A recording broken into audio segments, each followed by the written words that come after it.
Mysterious Traveler.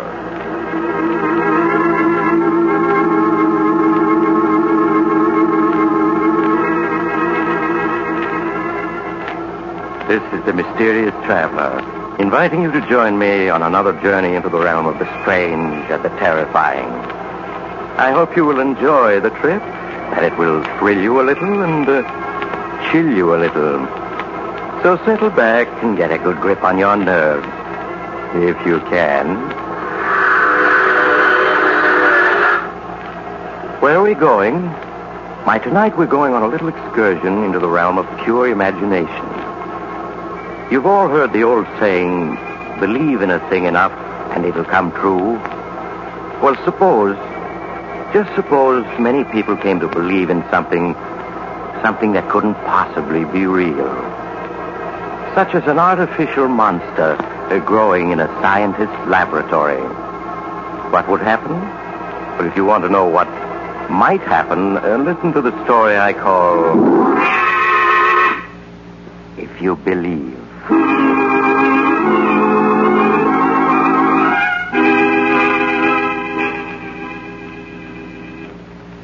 My story begins in a rambling old house deep in the woods.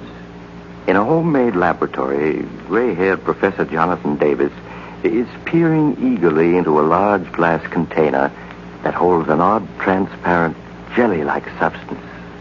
Ellen! Oh, Ellen! Yes, Dad? Ellen, come quick. I'm coming, dear. What is it? Ellen, look. I think I've succeeded at last. Oh, Dad. You look. Your eyes are better than mine. Yes, isn't there movement in the protoplasm this time? Isn't it stirring? Just a little? No, Dad. There isn't any movement. No? You're positive, Ellen? I was sure I saw some sign of life. I'm quite positive, Dad. Now, please, won't you admit that what you're trying to do is impossible? No, Ellen, no. I will succeed. I know it. Now, come, we've got to try another feeding mixture. If you hand me the saline solution and dextrose, and I'll begin again.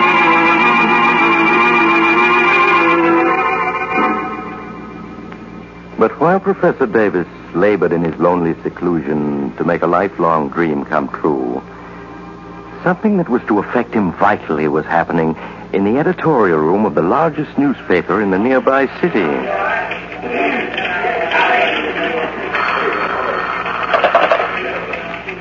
Steady desk, Benson speaking.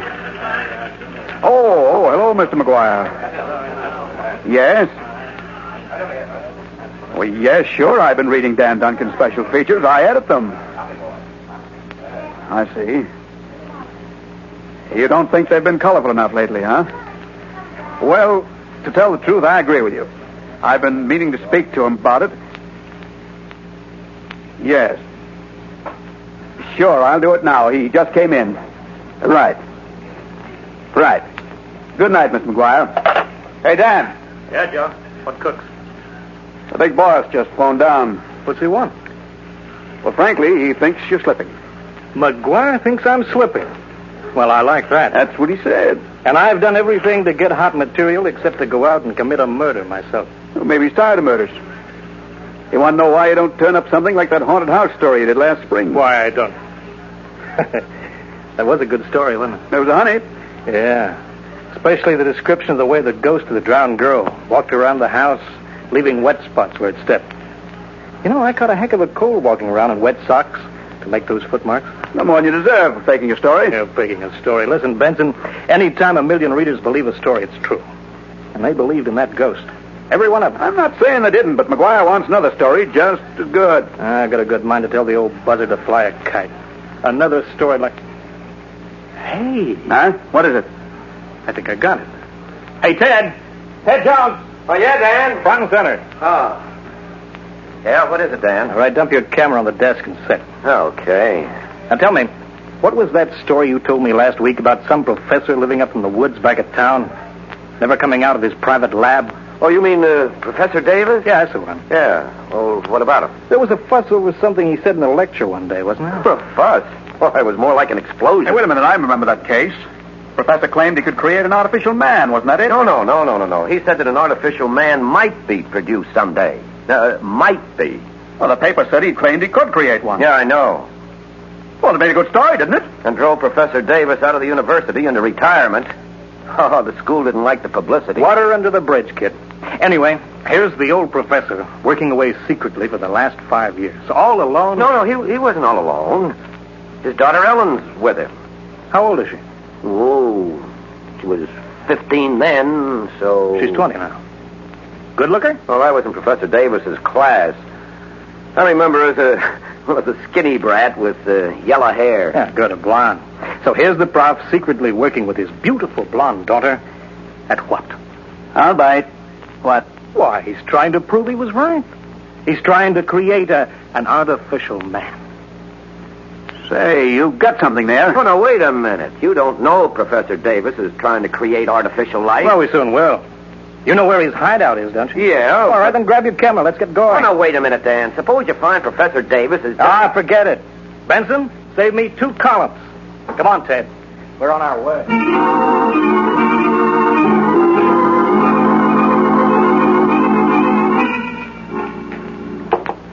There, Ellen. It's done. Now we must warm it ever so gently. It'll stay at blood heat until morning. And then, Ellen... Oh, I hope so, Dad, but... Darling, if you fail again, won't you please promise me to stop trying to create this artificial protoplasm? Well, we'll talk about that in the morning. Now, who could that be? I'll go see, Dad.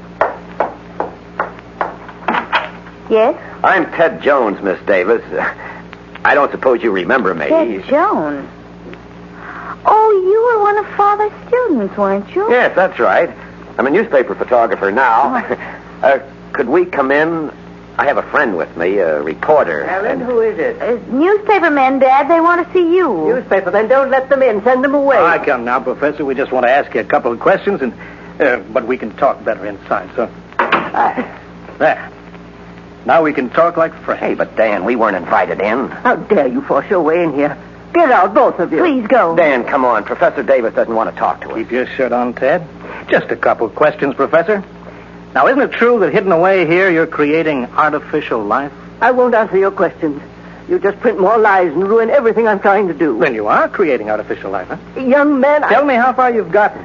You figuring on springing an artificial man on us one of these days? You fools. While I still struggle to create synthetic protoplasm, you talk of artificial men. Go before I throw you out. Please go, please. Come on, Dan, we're leaving. Okay, we're going. Thanks for the interview, Professor. Read all about it in tomorrow's Curtain. The imbeciles. What do they know of science? All they want is to cheapen my work. Make it a sensation for the headlines. Please, Father, you must get control of yourself. They've gone now. Yes, dear. Well, they shan't interfere with my work. Well, come, we must adjust the heat. Ellen. Yes, Dad, what is it? Ellen, the mixture's moving. This time I'm sure of it. The protoplasm, it's alive.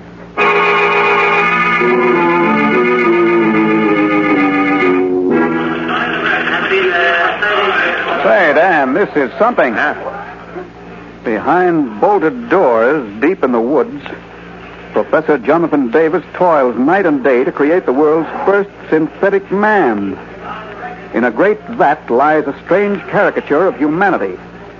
It has a head, arms, legs, a body, all of them fashioned of a pale green substance like gelatin. Nice touch, huh? Day by day, life stirs more strongly in this grotesque creation of science. Someday it may breathe, walk, eat. Now, look, Dan, aren't you going pretty strong? Forget it. The old man wants a story, doesn't he? Besides, the professor really is working on synthetic protoplasm. Maybe he has got a pale green monster in his bathtub. How do I know? Okay, Dan, but if you're faking this story, I know nothing about it. Faking it? You know I never fake stories. Okay. We'll set this up and put it in the press wires. By noon tomorrow, 40 million people will be believing in Professor Davis' artificial monster. By noon tomorrow, I'll be believing in it myself.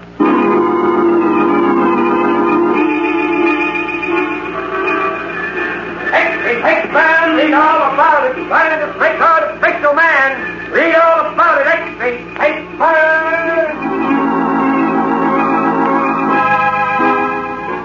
And so, all over the nation, people read the story and marveled and believed. While in the laboratory, hidden in the woods, Ellen, look.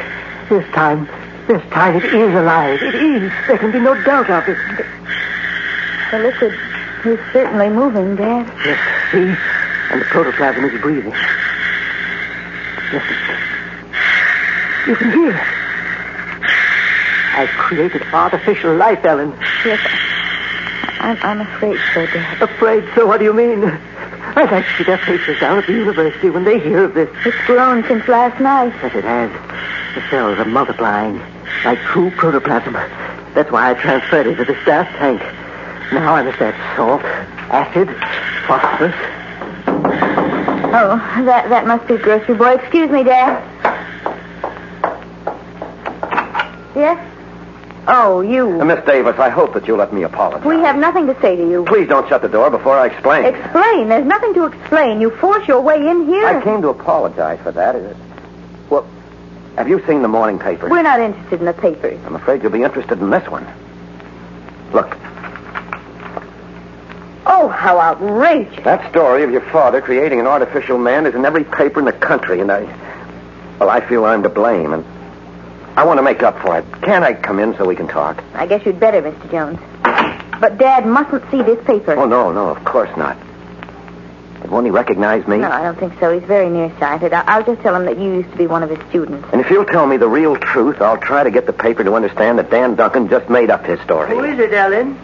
It's Ted Jones, Dad, one of your former students. He called to say hello. Jones? Yes, Ted Jones. Oh, yes, of course. Organic chemistry, wasn't it, Jones? Oh, yes, sir. You're the one who kept breaking things. Oh, Jones, I have something here you'd be very interested in. Come and see. Yes, sir. Look. That stuff in the tank. It seems to be alive. It is alive. Synthetic protoplasm, my boy, the first ever created. It's breathing. Yes, and it's also growing. Life becomes stronger in it by the moment. It's changing color, Dad. It's becoming a pale green. Yes, growing fast. Very fast. I never dreamed that success would come so completely. Hiya, Ted. I thought I'd find you here. Why, Dan. Dan Duncan himself. Hiya, Professor. What do you want here? Oh, just a few pictures. Shot of you in your lab, so forth. You have the nerve to come here after what you've done. What I've done? You haven't seen anything yet. You and your father are big news now. You're going to be bigger. Dan, you'd better go. Better go. I don't follow you, kid. I said you'd better go. There isn't any story here for you. No story? Hey, what's eating you? Aren't you here to get a follow-up? No, I came here to get the truth. Something you wouldn't be interested in. Hey, what kind of talk is that? Are you going to go, or will I have to throw you out? Throw me out? Now listen, kid. You want me to try it? All right, I will. Oh, okay, I'm going. Take your hands off me. But don't think you can get away with this. You're fired. And that's all right with me. And as for you, Professor, you and your artificial man are going to be so well known in a day or two, you'll be getting offers from Hollywood.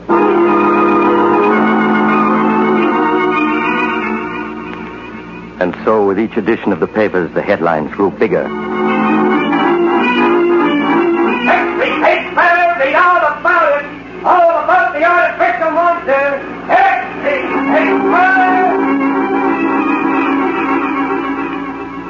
The telegraph wires carried editorials condemning Professor Davis. Is it a man or is it a monster Professor Davis has created? By his refusal to answer questions, the professor led us to suspect that this Radio commentators spread the story to still more listening millions. A strange substance like pale green gelatin. Now it moves and stirs in its confinement, seeking to escape. This strange creation of the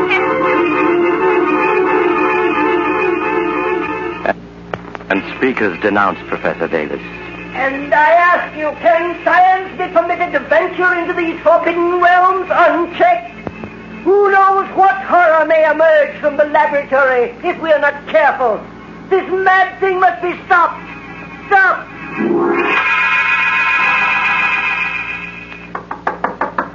Who is this? Oh, it's me, Ted. Oh. Ted, did you have any trouble? No, I got the medicine for your father, all right, and I brought the evening papers, too. What do they say? Pretty bad. They're all using Duncan's story, and he shot the works. Ted, how can he do such a thing? He's a very plausible writer. He has a knack for making people believe him. If anybody accuses him of lying, he'll just say that he was misled by your father. I see. I'm sorry you lost your job trying to help us. That doesn't matter. I was about ready to quit anyway. How is your father now? He seems to be sleeping quietly. Well, I'm sticking around until he's all right again. Well, you don't have to do that, Ted. I'll make out. If I hadn't gotten into that fight with Duncan, your father might not have had his stroke. No, it was just the excitement. It's his heart, but I know how to take care of him. But, Ted, I'm frightened. About your father? No, about it, the protoplasm. Oh. It's changed just since this morning. It's changed? But how? It's grown and... Well, come on, see for yourself. All right.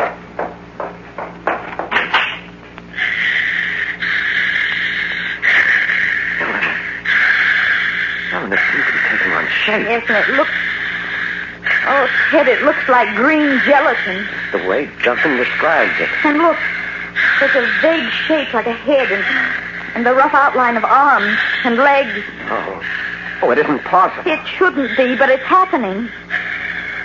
Something terrible is taking place inside that glass tank. I don't understand. Your father certainly never intended to create this. You know, all afternoon I've been wondering if Father really has created it. I don't follow you, Ellen. Do you mean some outside force might be responsible? Ted, you know the old saying, believe in a thing enough and it'll come true. Yes, of course. Well, I think that's true. The power of belief is a tremendous thing. People begin to believe that there's going to be a depression, and there is a depression. But, Ellen... They begin to believe that strangers and foreigners are enemies, and pretty soon they are enemies. They believe there's going to be a war, and war comes. Well, that's true, but what are you getting at? How many people are reading Dan Duncan's story this very minute, right now, while we're talking? Well, hundreds of thousands, probably, all over the nation. Maybe 1 million. And they all believe it's true. Well, a good many of them. Yes, Dan has a genius for being plausible. Then don't you see, Ted? Here in this laboratory is the necessary material for a monster. And out there are all those people believing in such a fantastic monster. You mean 1 million people are thinking life into the protoplasm? Yes, Ted. I know it sounds fantastic, but that monster was never created by my father. Dan Duncan created it when he wrote about it. Oh, and if that's true... There's no other answer. Over there in that glass tank is something that's alive only because millions of people believe it's alive. Now it is alive. There's no telling what it may become. Ellen, we have to destroy it. It'll break Dad's heart, but we can't let it live. Well, it's growing bigger by the minute. We've got to get rid of it now before it grows any larger. There's acid in those bottles. That'll destroy it. All right. Yeah, I see them. Here. Just as soon as I get it open, it'll take care of the creature. Be careful, Ted. It can burn you dreadfully. Ellen, what's happening? What are you doing? Dad, darling, you're supposed to be in bed. I'm feeling better. I wanted to see how the protoplasm was. Please go back to bed, Dot. Your heart. Oh, my heart's all right, but I must be sure. Oh, it's changed. It's taken on a form. Yes, Professor, a monstrous, unnatural form. It has a head, arms, legs. But it can't have. It's only protoplasm. It's all impossible. Unfortunately, it's true. I can't explain now, but, we've got to destroy it. No, the culmination of my life's work. You can't destroy it. We must, Dad. No, I won't let you. It's the only thing to do. Professor, look at it. It's crawling around inside the tank now.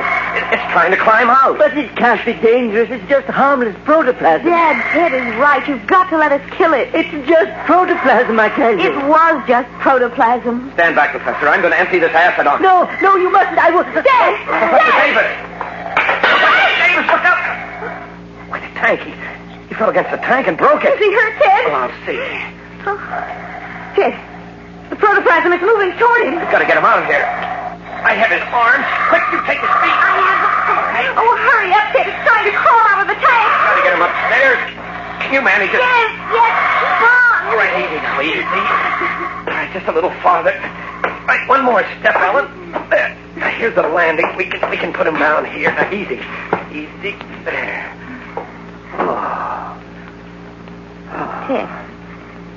Ted, I can't find his pulse.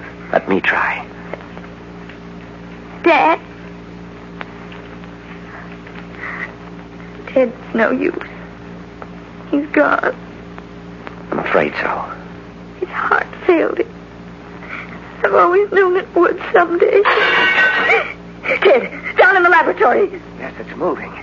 Look, it's gotten out of the tank and it's crawling all around the lab. And the only way out is down those stairs and through the lab. We're trapped up here.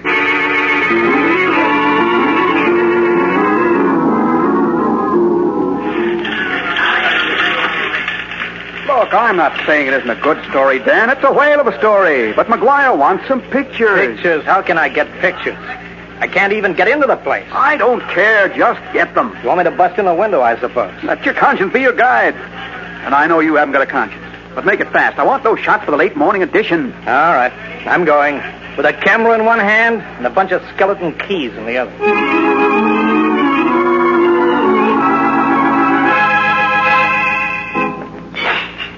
It's looking for food, Ted. Yes, and it's getting frantic. Look how it crawls back and forth through the lab.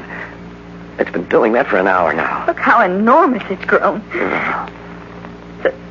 Suppose it tries to come up these stairs to this balcony. Well, it may not. It has no eyes, no intelligence.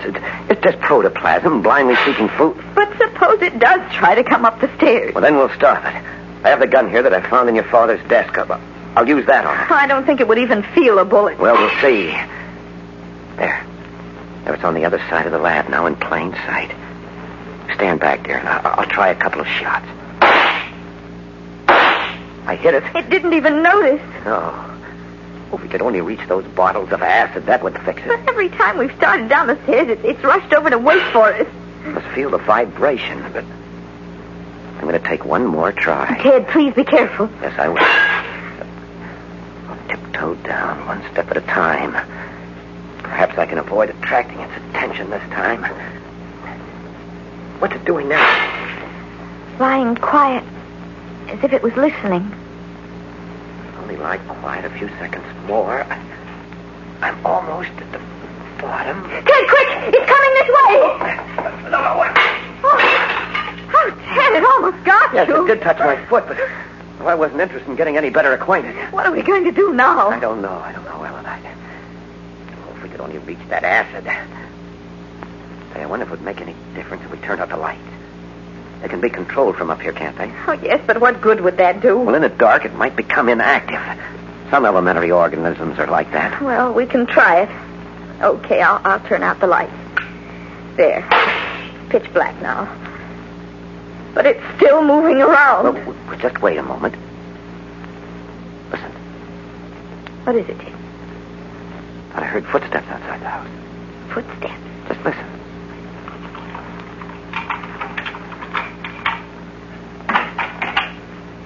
Someone coming in the front door.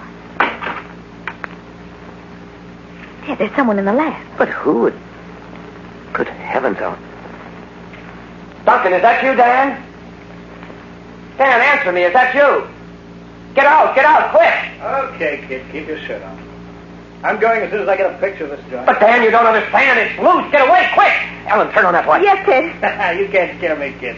I came to get a picture, and I'm going to get it. Run, Dan, run! Ellen, don't look. We've got to save him. Quicker on the ass. Hurry, Ted, hurry. Here, you take this bottle. I'll take one. We'll break them over it, understand? Yes, Ted. Well, come on, then.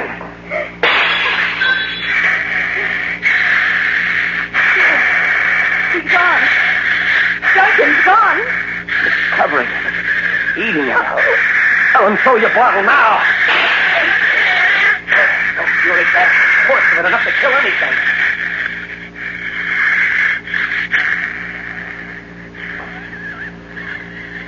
The acid is burning into it. It's killing it. Ellen is dying. It's not moving anymore. It's not breathing either. We've killed it. It's starting to melt away. It's dissolving. Now that it's dead, it's turning back into the liquid it started from. The substance that the belief of millions gave an unreal life to. Well, it's gone back to a liquid now. There's nothing left of it. It's gone as if it had never existed. Except for Dan Duncan. Oh, dear. There's nothing we can do for him, Ellen. He's dead. He created the monster. It's killed him.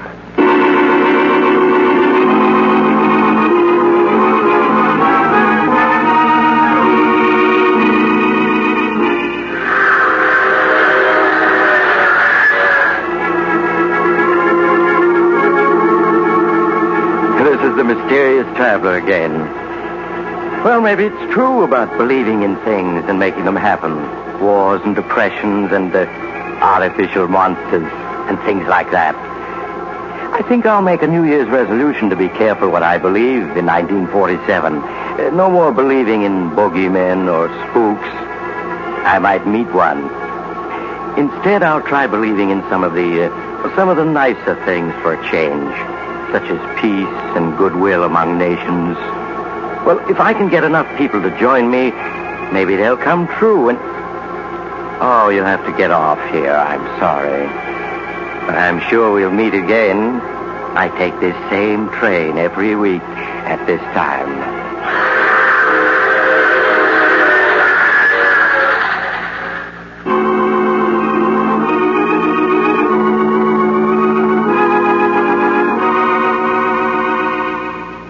You've just heard The Mysterious Traveler, a series of dramas of the strange and terrifying. In today's cast were Maurice Toplin, Chuck Webster, Louise Fitch, Wendell Holmes, Edgar Staley, and Bill Smith. Original music was played by Doc Whipple. The Mysterious Traveler is written, produced, and directed by Bob Arthur and David Kogan.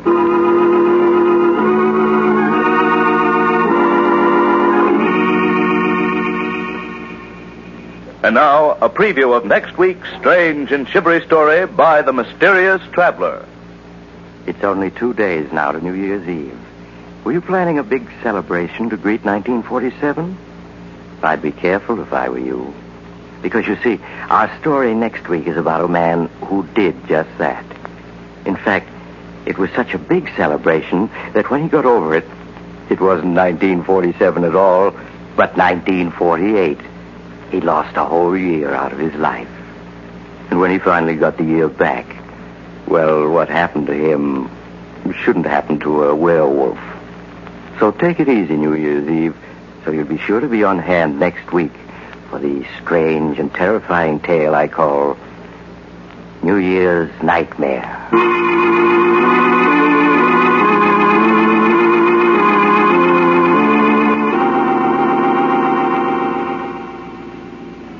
The Mysterious Traveler is presented from our New York studios. Carl Caruso speaking. This is the Mutual Broadcasting System.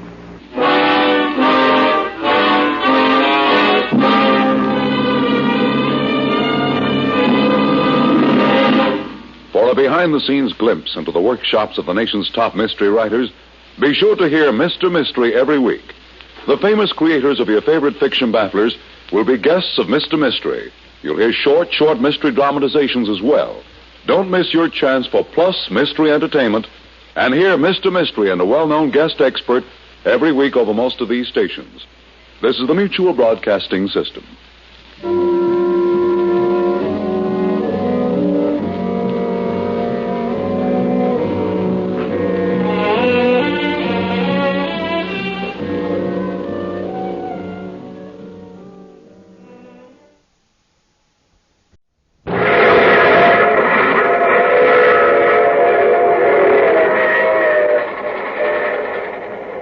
Mutual presents The Mysterious Traveler.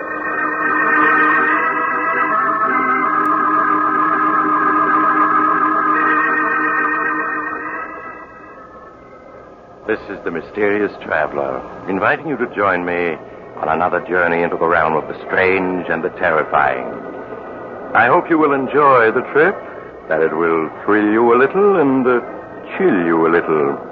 So settle back and get a good grip on your nerves, if you can. Where are we going? Well, let us say for the moment we're taking a little trip into time and a story I call New Year's Nightmare.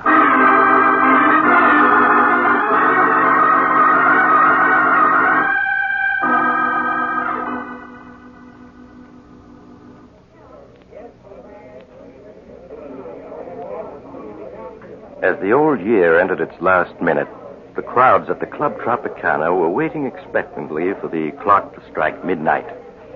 At a ringside table, a lovely young woman angrily whispers to the man with her. Chris, if you take another drink, I'll leave. Oh, Judy, this is New Year's Eve. It'll be 1947 in another minute. Gotta celebrate, don't I? Just one more. Just one more, just one more. That's what you always say. I wouldn't mind if it were just tonight, but you're always getting drunk. Waiter, another bottle of champagne. Nothing I say means anything to you, does it? You think because I've forgiven you a dozen times in the past, I'll do it again. But you're wrong, Chris.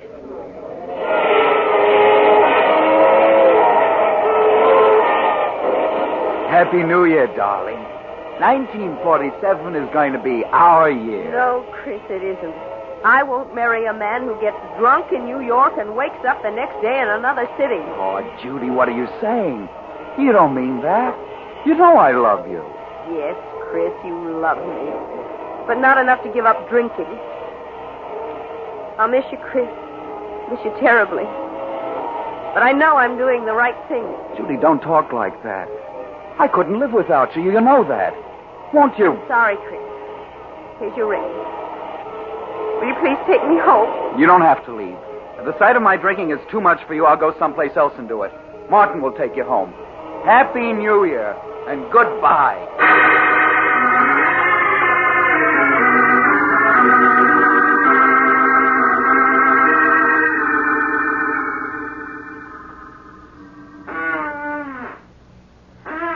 Do you mind finishing that drink, mister? It's 5 o'clock in the morning and I'm dead on my feet. Sure, I'll drink up. No matter what she says. That's right. Now you better go home and sleep it off. Good night and a happy 1947 to you. Thanks. And the same to you. Cold.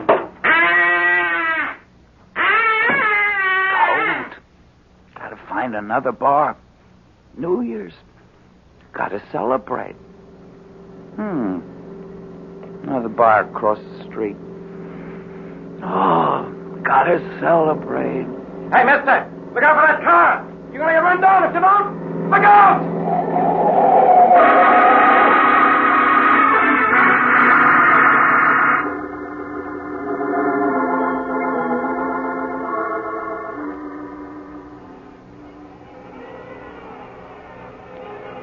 Oh, my head. Oh, it feels so funny. What's that noise? Those horns. Well, darling, it's midnight, New Year's. Oh, my head, it's throbbing so. Where am I? How did I get here? Why, darling, you live here. Live here? What are you talking about? Charles, I'd better call Dr. Smith. You look so strange. Hello? Connect me with Dr. Smith's apartment, please. Never seen this place before. Hello, Doctor? This is Blanche Arnold. Yes, it's Charles. He isn't well. Could you come to our apartment at once? Oh, thank you. Goodbye. What do you mean, I live here? Who are you? Where am I? I'm your wife, Charles. This is our home, don't you remember? You're my wife. You can't be. I'm not married. What am I doing here? What's your game? Charles, can't you remember anything about us? What are you talking about? I never saw you before. And why do you keep calling me Charles? My name is Chris. Chris Andrews. Chris Andrews. So that's what the initial CA stood for. Oh, that noise out there. What are they making such a racket for? Because it's midnight, New Year's Eve. Midnight? New Year's Eve? But it was midnight hours ago when I left the Club Tropicana. What are you talking about? Oh, that must be Dr. Smith. I'll answer it. Dr. Smith? I don't know any Dr. Smith. Oh, come in, Doctor. I'm so glad you're here.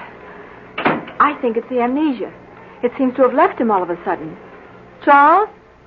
It's Dr. Smith. I don't know him and I don't know you. And please stop calling me Charles. I told you my name is Chris Andrews. Mm-hmm.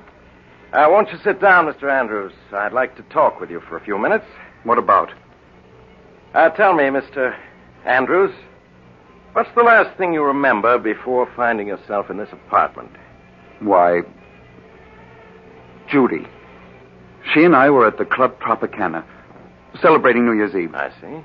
I remember we quarreled about my drinking. I walked out on her and had a few drinks someplace else. Mm-hmm. That's all I can recall. Oh, my head. I've had hangovers, but I've never felt like this before. What time is it? It's just 4 minutes after 12. But it can't be 4 minutes after 12 New Year's Eve. That was hours ago when I left the Tropicana. Mr. Andrews, that was New Year's Eve, 1947. What do you mean, that was New Year's Eve, 1947? This is New Year's Eve, 1948. 1948? What are you talking about? It's 1947. Well, here's the morning paper. You can see the date for yourself. Thursday, January 1st, 1948. No, it can't be. It can't be. A year gone? Just like that? Well, where did it go? I haven't lived it yet. Perhaps you'd better let me clear up a few things for you. 1948. My name is Smith. I was a resident physician until recently at the Park Hospital. While I was on duty, last New Year's Day, 1947, you were brought into the hospital seriously injured, having been run over by a car. When you recovered consciousness 5 days later, you didn't know who you were. You were a victim of amnesia. Amnesia? Yes, and we didn't know who you were as you had no identification papers. But my wallet, letters... They were gone. The only clue to your identity was a belt buckle with the initials CA on it. We didn't know your real name, so I called you Charles for the C. Blanche was your nurse. I've always liked the name Charles. And as for your last name, we thought Arnold was as good as any, so you became Charles Arnold. But what have I been doing since the day I recovered consciousness? Well, you weren't discharged from the hospital until May. Then you went to work as an insurance clerk. As an insurance clerk? But I don't know anything about being a clerk. I'm a reporter. Well, there was no way of learning what your occupation had been. So when Blanche learned of this opening in an insurance office, you applied for the position. And that's where I've been working? Up to now? Yes. And then after you got your job, we were married. Married? Chris. Don't you remember? I'm afraid, Blanche, you really can't. Married? But Judy... Oh, it's like a dream. My head keeps throbbing. I keep expecting to wake up. There's a date in the paper. January 1st, 1948. Doctor, you said he might never get over his amnesia. Well, that was a strong possibility, but apparently the sounds of New Year's brought back his memory. You're going just like that. Judy, my friends, job, all gone. Doctor, where am I? What's the address of this apartment house? You're at 5718 North 13th Street, Philadelphia. Philadelphia? But how did I get to Philadelphia? That we don't know. All that I can tell you is that your accident occurred just a few blocks from here. Darling, I know what a shock it must... Strange. You must have called me darling many times in the past. And yet this is the first time I've ever heard you call me that. Yes, I know. What did you say your name was?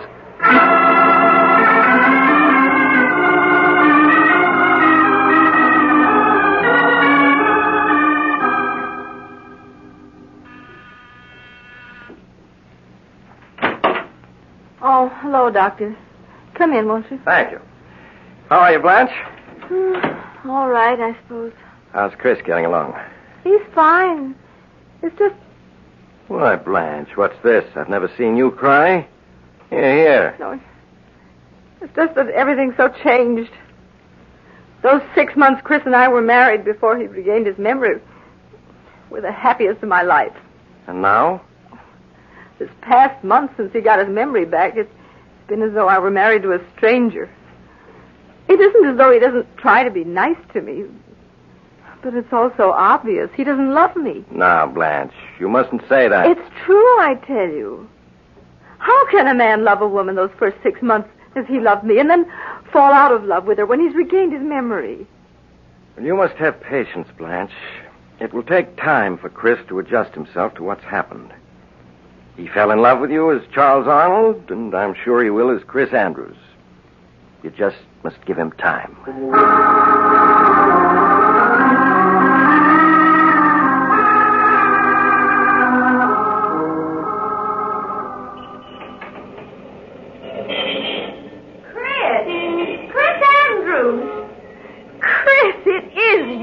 Judy. Oh, Judy. Oh, just let me look at you. Oh, this can't be true. You're being here. Well, it is. It's been a long time. Yes. Year and a month since New Year's Eve, 1947. Chris, what are you doing here in Philadelphia? I live here. Well, so do I. I got a job with Ryan and Company as a copywriter here a few months ago. Look, Judy, we can't talk here on the sidewalk. Oh, that's right. Well, look, I live only a few blocks from here. We can go to my apartment. Oh, that's fine.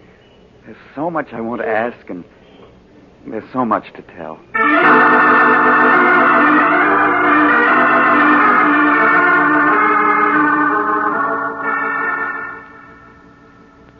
Here, let me have your hat and coat. Thank you. Would you like something to drink? No, I don't drink anymore. Oh? Chris, you have changed. You look so much older. Well, you don't. You're as lovely as that night I saw you last. Thank you, Chris. Judy, you'll have to let me explain what happened after I left you that night at the Tropicana. If you find it difficult to believe, I won't blame you. It still seems like a nightmare to me. That night, after I left you...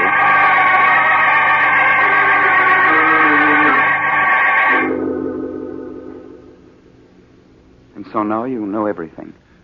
From the moment I last saw you to this one. Oh, no wonder you look different after having gone through an experience like that. Well, you're all right now. You know who you are. You're happily married. You have a job. I'm not happily married, Judy. Chris, you mustn't talk like that. Surely you must have loved your wife if you married her, and she hasn't changed. Judy, there's never been anyone for me but you. You know that. And you still feel that way about me. No, I don't. When we met tonight, that old look was still in your eyes. You do care. You know you do. Please, Chris, no matter how I feel about you, it's over now. You're married, and that's all there is to it. I wish you'd go, and I don't want to see you again.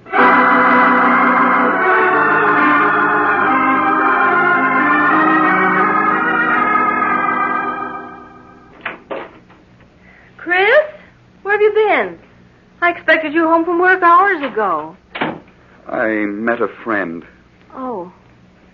Oh, you look so tired. Do you feel well?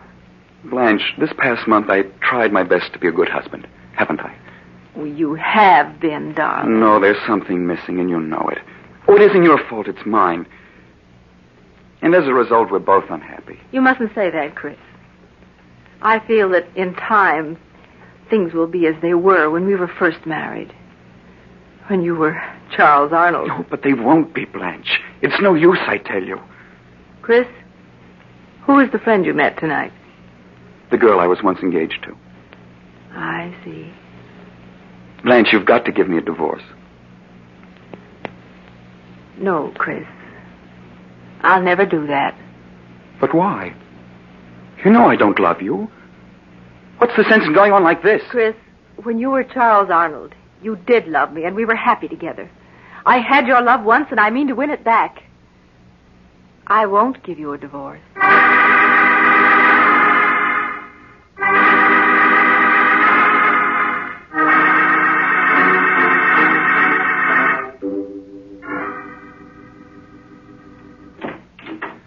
Hello, Judy. Chris,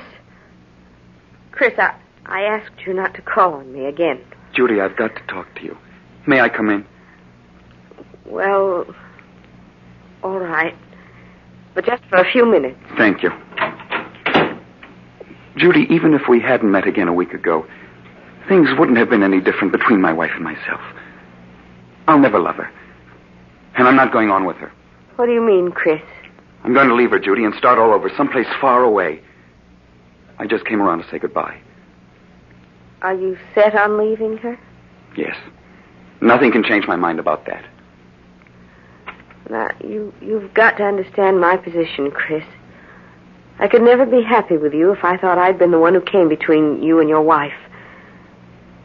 But if you are going to leave her, I would like to see you again when you're free. Would you, Judy? Yes.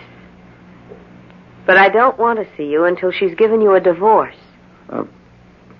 Divorce? Judy, I am going to be free. Nothing's going to prevent it. Nothing.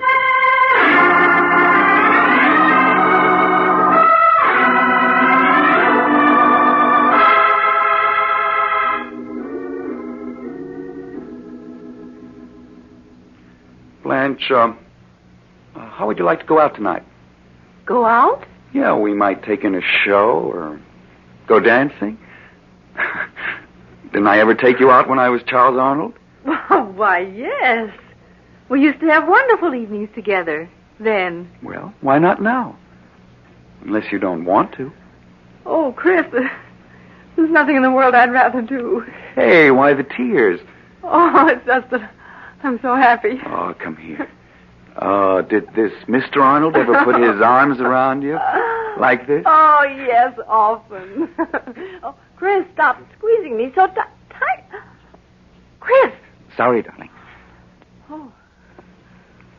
Oh, you almost squeezed me to death. That's so you remember that I'm your husband and not Mr. Arnold. And Blanche. Oh, yes, Chris. I'm taking a week's vacation soon. What do you say if we go up to the Adirondack Mountains for a week of winter sports? Oh, Chris, I'd love to. Well, it'll be like a second honeymoon.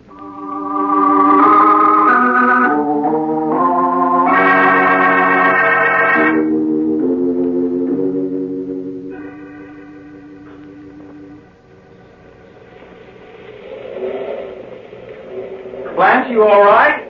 It's only a few more feet to the top. I'm coming, darling. Where are you? Oh, there you are. Oh, Chris. Oh, the view is wonderful from here, isn't it? You're right. Being up here is like being alone in the world. Yes, just the two of us. Oh, this past week's been a wonderful one, Chris. I've never been so happy. Nor have I. Oh, be careful, Chris. Don't go so near the edge. That canyon's 4,000 feet deep. Oh, this ledge is perfectly safe. Come over here and take a look at the valley below. All right. Ooh, please keep your arms around me, Chris. Looking down like this frightens me. There. You're safe in my arms. Chris, why are you looking at me that way? What way, dear? I don't know. Is your head throbbing again? No, dear. I don't suppose you've changed your mind about giving me a divorce, have you? Giving you a divorce? But I thought we were so happy together. Yes, that's the impression I meant people to get. Chris, you can't be serious. Well, everything's been wonderful these past few weeks. Oh, I see it won't be any use trying to talk you into it. What do you mean? I'm sorry, Blanche. I don't want to do this, but you've given me no alternative. It's really your own fault, that you must die. Let go of me, Chris. No, you struggling, darling.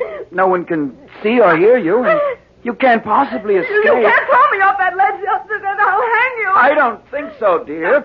We've been so happy these past few weeks. I'm sure the police will see it as an unfortunate accident. Stop pushing me toward the edge. Chris, don't. I'll give you a divorce. I'll give you anything. I'm afraid it's too late for that.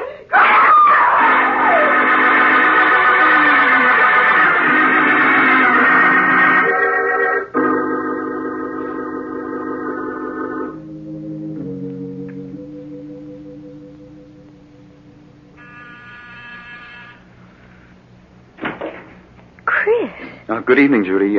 May I come in? Why, yes, of course. How are you, Chris? Oh, I'm all right. I want to thank you for the note you sent me when Blanche died. I can't tell you how sorry I was to hear about it, Chris.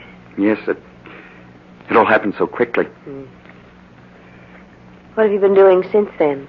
Oh, just working. Trying to straighten myself out. Yes. Judy, perhaps I shouldn't talk about it now, seeing that Blanche has only been gone a month, but I've been thinking of leaving town. Will you come with me? Please sit down, Chris. You make me nervous walking back and forth like that. All right. But you haven't answered my question. Well, it isn't easy to answer. Well, it would be if you said yes. I see in your eyes you mean no. Why? Chris, I've met someone else recently. Someone else? But you said if I were free, you'd marry me. I didn't say I'd marry you. I said if you were free, I'd like to see you again. But now I'm not even sure of that. You're so different from what you used to be. Stop being clever. If you didn't say you'd marry me, you implied as much. Please, Chris, you're making it so difficult for me. I'm making it difficult for you. And I suppose what I've been through doesn't count. I risked my life to get you. Risked your life? Chris, what are you saying? Are you such a fool as to believe that Blanche fell off that mountain? Chris, you didn't. Yes. And I did it because you said you'd marry me if I were free. Oh, no, I meant a divorce. But she wouldn't give me a divorce. It was the only way I could gain my freedom. And now you tell me there's someone else. Oh, Chris. I did it for you. And you're going to marry me. No, I won't. If I can't have you, no one else will. Chris, what's the matter with you? Chris! We were meant for each other, darling. In life and in death. Chris, if you come any closer, I'll scream for help. No, don't. Chris, no! You won't marry me. You'll never marry anyone else. There. He'll never have you. Open up in there. Is whatever you all right? Call the police. I didn't want to do it, darling. But you forced me to.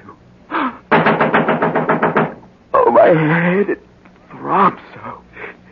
Everything's like a nightmare. Open up in there. This is the police. The police? I've got to get away.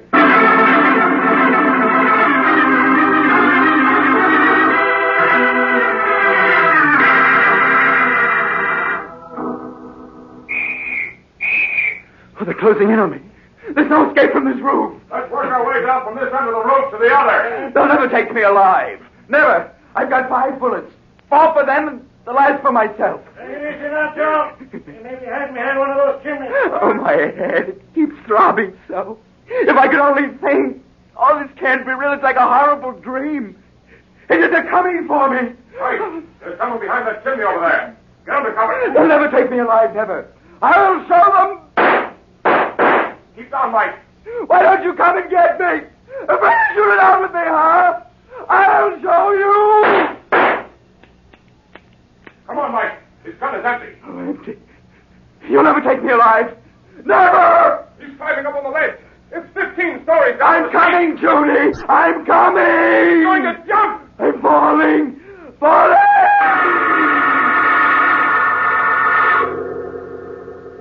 You'll never take me. Never. I'm falling. Falling. Doctor, the patient's recovering consciousness. Yes, you're right. He's opening his eyes. Oh, my head. It throbs so. Where am I? Oh, it was a dream. Not real. Oh, thank heaven. Now, you must be quiet. You've been in a serious accident. Accident? Yes. You were hit by an automobile New Year's morning. Would you mind telling me your name? There weren't any identification papers in your clothing, and we'd like to inform your relatives of what's happened. My name? It's... I can't remember my name. I see. Well, what about your address? Can you remember that? No. No, I can't remember anything. Now, you mustn't get excited. It'll all come back to you. You received a fractured skull from the accident. There was a mountain. Mountain? You mean you live near one? I don't know. There was a mountain, and the police were chasing me. And I jumped off a high building. It's all mixed up. You probably dreamed that while you were unconscious, but you're all right now. Just need rest and quiet. Where am I? You're in the Park Hospital, Philadelphia. Philadelphia? What day is it? It's January 5th, 1947. It's 7:26 in the evening. And you don't know my name? No, all we have is your belt buckle with the initials CA. CA. Nurse, will you look after the patient now? I'll be in to see him later tonight. Yes, Doctor. Are you comfortable?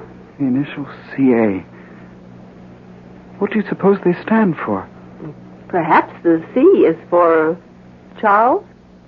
Charles? Charles. I don't know. Well, suppose I call you Charles, just for the time being. I always liked the name Charles. All right. What's your name? I'm Miss Thompson, but you can call me Blanche. And Charles, let me be the first to wish you a happy 1947.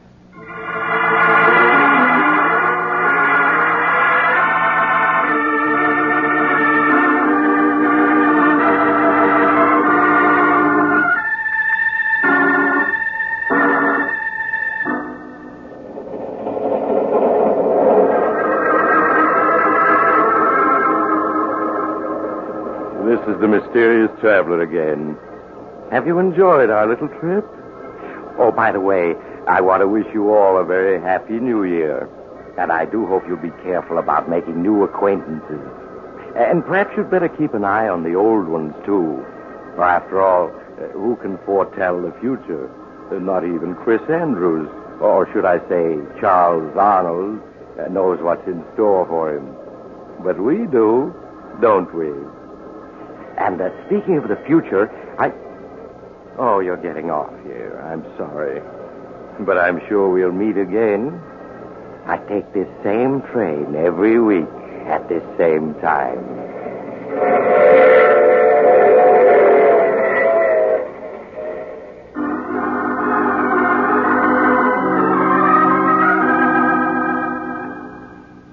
You have just heard The Mysterious Traveler, a series of dramas of the strange and terrifying. In tonight's cast were Maurice Toplin, Stuart Brody, Louise Fitch, Hester Sondergaard, and Mort Lawrence. Original music was played by Doc Whipple. The Mysterious Traveler is written and directed by Bob Arthur and David Kogan. Listen next week over most of these stations to a tale titled No Grave Can Hold Me. Another Tale of the Mysterious Traveler.